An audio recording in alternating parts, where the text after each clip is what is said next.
வணக்கம். இரவு நேர பிரதான செய்திகள். செய்திகளின் ஊடாக நர்மதா சிறையில். முதலில் தலைப்புச் செய்திகள். நிலக்கரி இறக்குமதி முறைகேடுகள் குறித்து உத்தியோகபூர்வ விசாரணைகள் ஆரம்பம். கருப்பு பட்டியலில் சேர்க்கப்படும் வாகனங்கள் உரிமையாளர்களுக்கு வெளியான முக்கிய அறிவிப்பு.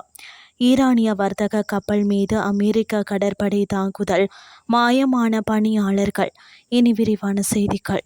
நாட்டில் 2009ஆம் ஆண்டு முதல் 2026 ஏப்ரல் 16ஆம் தேதி வரையிலான காலப்பகுதியில் இடம்பெற்றதாக கூறப்படும் நிலக்கரி இறக்குமதி முறைகேடுகள் குறித்து உத்தியோகபூர்வ விசாரணைகள் ஆரம்பிக்கப்பட்டுள்ளன.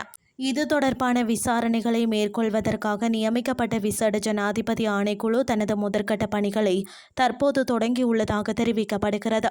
இந்த ஆணைக்குழுவின் அலுவலகம் மற்றும் விசாரணை நடவடிக்கைகள் கொழும்பு 12 நீதிமன்ற சதுக்கத்தில் அமைந்துள்ள நீதித்துறை நடுவர் வளாகத்தில் முன்னெடுக்கப்பட்டு வருகின்றதாக தெரிவிக்கப்பட்டுள்ளது.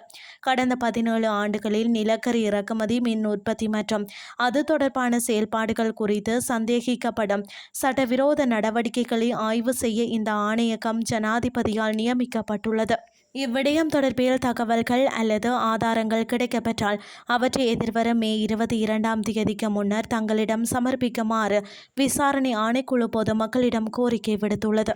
சரியான பராமரிப்பின்றி அதிகப்படியான புகையை வெளியேற்றும் வாகனங்களுக்கு எதிராக மோட்டார் போக்குவரத்து திணைக்களம் கடுமையான நடவடிக்கைகளை அறிவித்துள்ளது. இதன்படி புகை உமிழ்வு தொடர்பான பராமரிப்பு உத்தரவுகளை பின்பற்ற தவறும் வாகனங்கள் கருப்பு பட்டியலில் சேர்க்கப்படும் என்று எச்சரிக்கப்பட்டுள்ளது.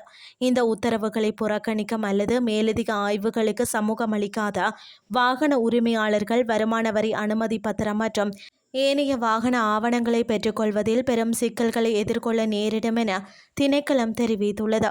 கருப்பு புகை வெளியேற்றம் என்பது வெறும் தொழில்நுட்ப கோளாறு மட்டுமல்லாமல் அது எதிர்கால சந்ததியினரை பாதிக்கும் ஒரு சுற்றுச்சூழல் அச்சுறுத்தல் என்பதால் வாகனங்களை முறையாக பராமரிக்குமாறு அதிகாரிகள் வலியுறுத்தியுள்ளனர். இந்த நிலையில் கடந்த சில மாதங்களாக அதிகரித்து வரும் வாகன புகை மாசடைவை கட்டுப்படுத்தும் நோக்கில் இந்த மாதம் முதல் நாடு தழுவிய ரீதியில் இத்தகைய திடீர் வீதி சோதனைகள் தீவிரப்படுத்தப்படும் என வாகன புகை பரிசித்தல் நம்பிக்கை நிதியம் தெரிவித்துள்ளது. நிர்வாக மாற்றங்கள் காரணமாக தற்காலிகமாக மந்தகதியில் இருந்த இந்த சோதனைகள் தற்போது மீண்டும் முழுவீச்சில் ஆரம்பிக்கப்பட்டுள்ளதாக மோட்டார் போக்குவரத்து திணைக்களம் மேலும் குறிப்பிட்டுள்ளது. இனி வெளிநாட்டு செய்திகள். ஹோர்முஸ் நீரிணையில் அதிகரித்து வரும் பதற்றத்துக்கு மத்தியில் ஈரான் கொடி ஏந்திய வர்த்தக படகு மீது அமெரிக்க கடற்படை தாக்குதல் நடத்தியுள்ளது. நேற்றிரவு இடம்பெற்ற இந்த தாக்குதலில் 10 பணியாளர்கள் காயமடைந்ததாகவும் மேலும் 5 பேரை காணவில்லை என்றும் ஈரான் தெரிவித்துள்ளது.